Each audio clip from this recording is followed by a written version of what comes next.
ముఖ్యమంత్రి చంద్రబాబు నాయుడు గారు న్యూఢిల్లీ పర్యటనలో బిజీగా సాగుతుంది. శుక్రవారం రాత్రి తాజ్ ప్యాలెస్ హోటల్లో అమిత్ షాతో చంద్రబాబు నాయుడు గారు సమావేశమయ్యారు. రాష్ట్రంలో జరుగుతున్న వివిధ ప్రాజెక్టులు పురోగతిని ఈ సందర్భంగా అమిత్ షాకు చంద్రబాబు వివరించారు. ఈ మధ్య విశాఖపట్నం వేదికగా నిర్వహించిన పెట్టుబడుల భాగస్వామ్య సదస్సుకు పెద్ద ఎత్తున సానుకూల స్పందన వచ్చిందని అమిత్ షాకు వివరించారు.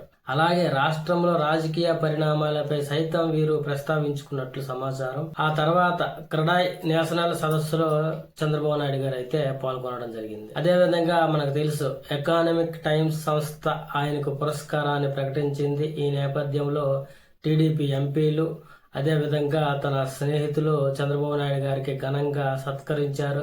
అనంతరం పలువురు కేంద్ర మంత్రులతో ఆయన సమావేశమయ్యారు. శుక్రవారం ఉదయం నుండి రాత్రి వరకు పలు కేంద్ర మంత్రులతో సీఎం చంద్రబాబు నాయుడు గారు భేటీ అవుతూ రాష్ట్రానికి సంబంధించిన పలు అంశాలు కేంద్ర దృష్టికి తీసుకువెళ్లారు. మొత్తానికి రాజకీయానికి సంబంధించిన విషయాలు కూడా ఇందులో ప్రస్తావించుకున్నట్లయితే తెలుస్తుంది.